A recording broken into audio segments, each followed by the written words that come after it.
Ladies and gentlemen, there's been so much surrounding Bixby over the past several years. What's better? Google Voice, Bixby, Siri. And I think for most of us, we kind of realize the person who holds the crown, or the AI that holds the crown, the voice assistant, has been Siri for the past several years.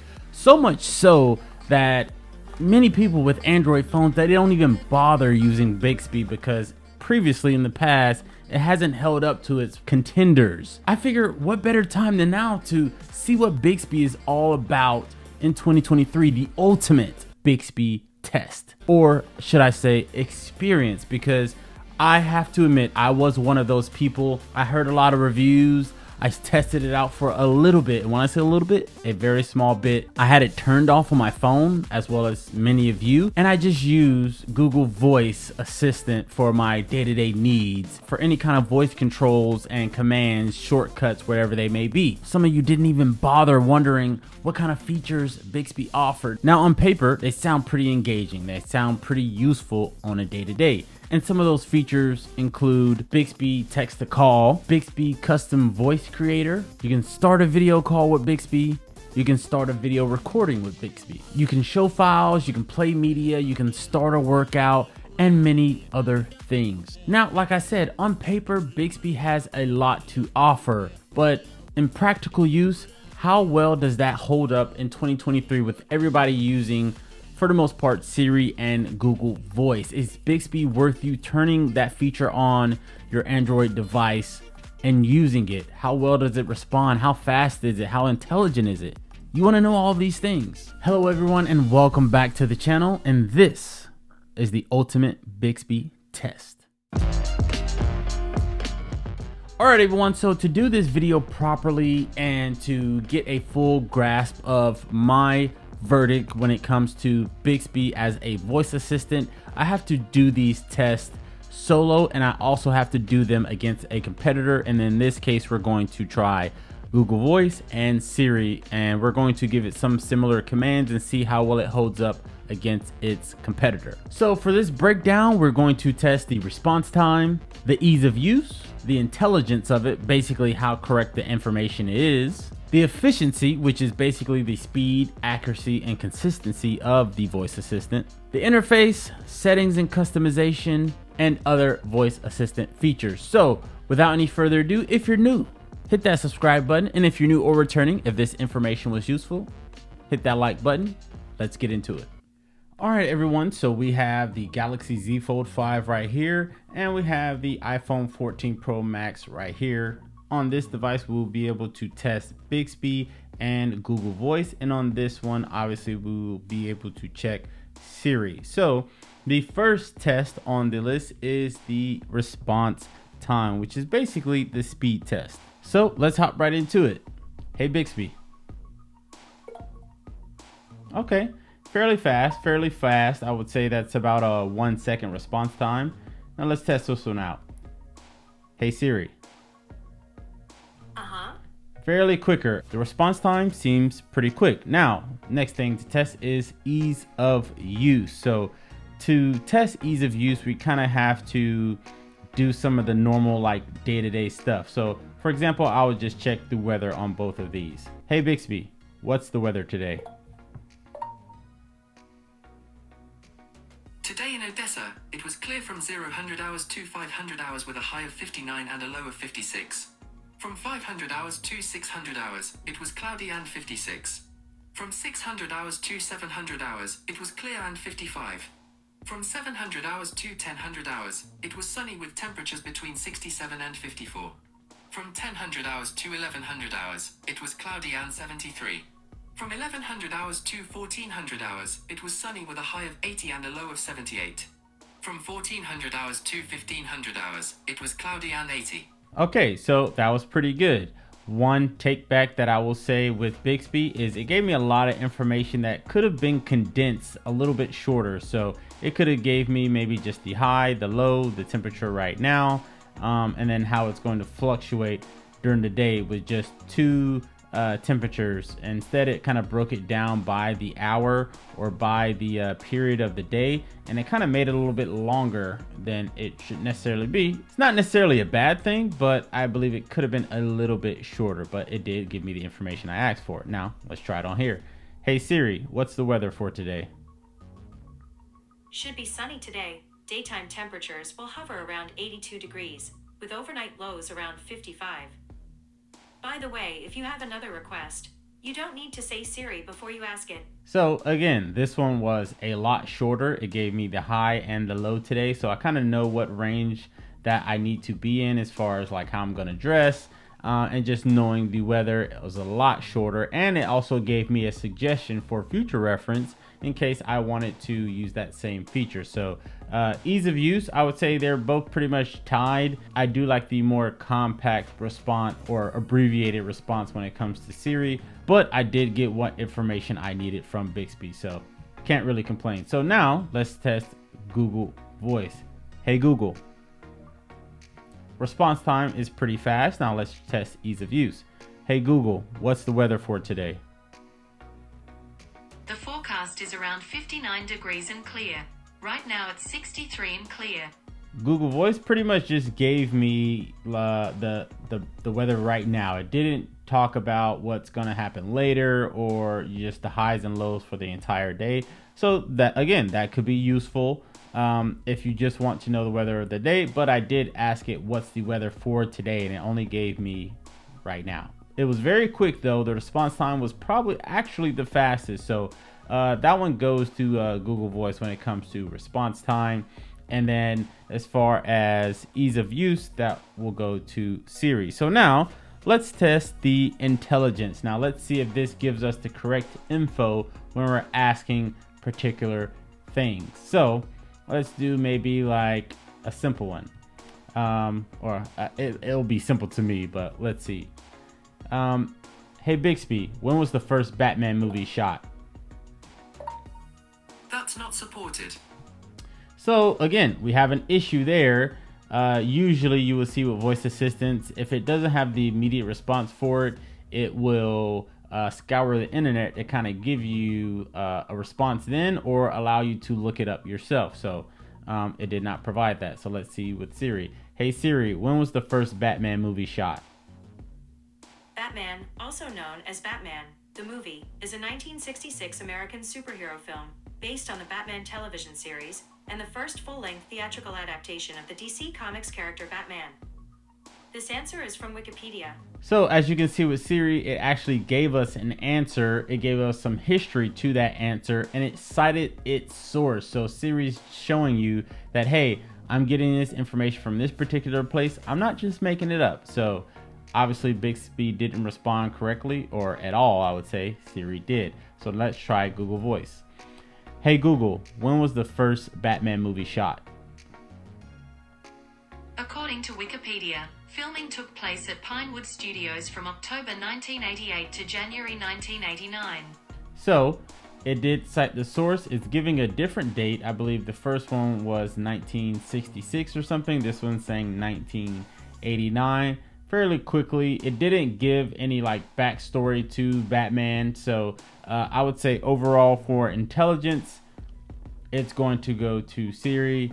Bixby didn't perform well at all, and then Google, it gave me a response with a different time frame, but also it didn't give me any kind of depth when it came to that answer. So I would prefer the more thought out answer with Siri. So let's go into the next one, which is efficiency, which is basically testing the speed, accuracy, and consistency. So we have to ask something a little bit more complicated to see how these voice assistants respond. So let's do one in particular that you got to do a little bit more digging as far as you being a voice assistant to kind of figure out the answer. So let's try this.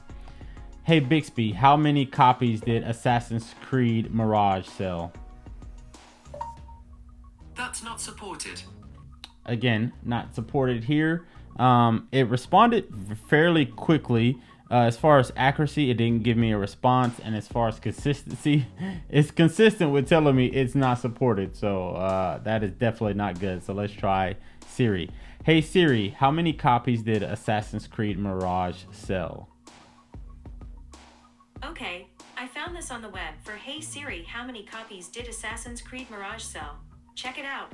Okay, so at least with this one, Siri did not have an immediate response, but she did actually provide an answer and cited several sources where you can kind of do a little bit digging for you. Obviously, this whole challenge or this whole test is for the voice assistant to see what they can offer before you have to do the looking yourself, because basically I could have found that answer without even asking the voice assistant. So that kind of didn't help its cause, but it did give me some kind of feedback. So now let's try Google Voice. So, hey Google, how many copies did Assassin's Creed Mirage sell? Here's some results. So again, it gave me one response, and this time it cited a source, and it will allow you to kind of resource that source. And again, I could have done this on my own without using a voice assistant, so it kind of made the voice assistant a little bit null and void. But again, it did give a response, and as you can see right here, it's kind of explaining what the game was, the release date, what kind of game it is.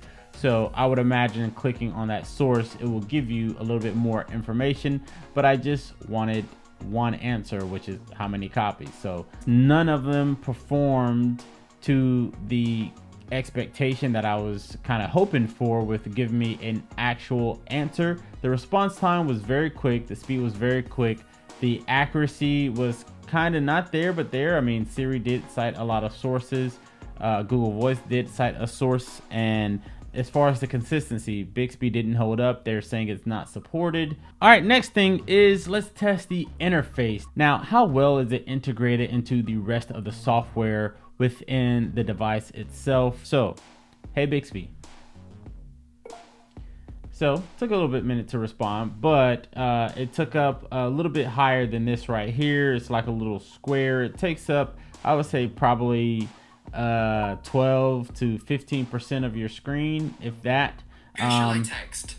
And as you can see right here, you have like a big box. It moves up and down. It's kind of showing you what you're talking about as you're talking. You have like a settings menu, a little compass right here. It looked like it's trying to create a message. Obviously I'm talking, so let's try Siri. Hey Siri. Response time very quick, and it just takes up a little bubble right here. As I'm talking, it's getting bigger and it's kind of expanding to give you that visual feedback that it's paying attention, but it's not giving you voice prompts over the screen to show you like, hey, I'm paying attention to what you're saying and this is what you're saying as well. It's kind of just listening to you and waiting to respond. All right, now let's try Google Voice. Hey Google. And this is a larger box compared to Bixby. It's pretty much taking up the entire bottom part of the screen. Again, it has these lights right here to kind of show you that it's listening to your words and it's paying attention, and it's giving you the voice prompts of everything that you're saying right here. So it is taking up a lot of screen. You also have the option to pull up that keyboard to type in whatever you're trying to do. As far as the whole interface of it, I would give that to Siri again. I just prefer my voice assistant to not be so noticeable, if that makes any sense. So unfortunately, Bixby and Google Voice has taken up a little bit too much screen for my comfort. All right, so next on the list is the settings and customization. So how these voice assistants come stock on your phone. You might not be a fan of some particular settings, so you might want to go in the settings and change some things to make it more personable. Both of them pretty much have the same kind of thing, and this one right here, as far as the iPhone, it's saying, hey, do you want it to listen for whatever these prompts are? Same with voice wake up right here. So this one in particular says, teach Bixby to recognize and respond to your voice. What this really means to me, and as far as you guys are concerned, this means that Bixby will be listening to your voice pretty much at all times, kind of learning your voice. A lot of people are, a little bit skeptical of their phone constantly listening to their conversation. So for the sake of that and security, I do not want that to happen. Now, both of these phones enable you to use the side button, which is basically the power button, to activate the voice assistant. Now for the iPhone, you have the power button on the right side of every iPhone. You can press the side button for it. Now, as you can see, we're in the settings. This is for the side button right here, which is technically right here.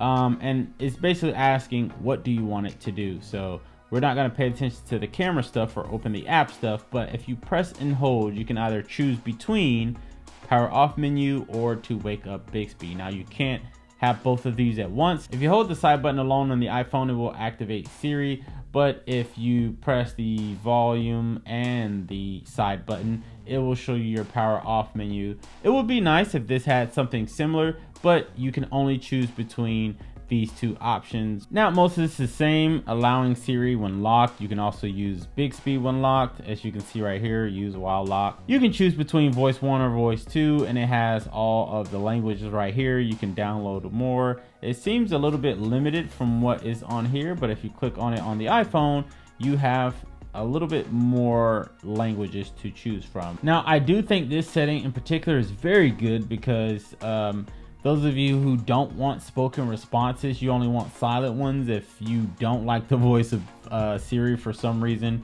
you can just turn it off completely. Right now I have it on prefer spoken responses because it's fine for me. You can also set it to automatic, but if you like silent responses and you just want to see the feedback, you don't care to hear the voice, then you can click on prefer silent responses. And then also right here, you can toggle on if you want it to show captions or not. So as you saw earlier, when we were using Bixby or Google Voice, it showed the captions of what we were saying the whole time, typing everything out. For the iPhone, you can turn this option on or off. The iPhone and Siri also has a lot more, accessibility features. You can use it to call, hang up. You can make it announce calls, announce notifications, so on and so forth. So if you click on the notification tab right here, this is just the notifications of what will show with Bixby, but it's not announcing those notifications. Now let's get into some more unorthodox features that maybe one device may have over the other, but we're going to test all of them just to see how intelligent this voice assistant is and how far will it go as far as being engaged with its user and giving back accurate responses or just responses in general, instead of just saying, hey, they can't find it or they don't know what you're talking about. So let's try this one. Hey Bixby, sing me a song. This song is about something very special. I wrote this little tune right here about something we all hold near and dear. Okay, so you basically have a voice assistant or voice response song. It actually performed it. Again, the interfaces still took up a majority of the screen, but it performed that action without any hiccups. So now let's try Siri. Hey Siri, sing me a song. Okay, if you insist. I could while away the hours, conferring with the flowers, consulting with the rain. Okay, so there's a little bit of inaccuracy there. That's not really a song, that's more so a poem. No music. I do appreciate the effort with Bixby kind of playing music and actually like making the voice assistant sing. There's no music here, and the voice assistant basically just read a poem. So that one goes to Bixby. Now let's try Google Voice. Hey Google, sing me a song. You've got a much better singing voice than me. How about I play a tune and you sing along? It's karaoke time. Okay, so Google Voice just basically said, we're not singing to you at all. That's not our job. Don't even try us.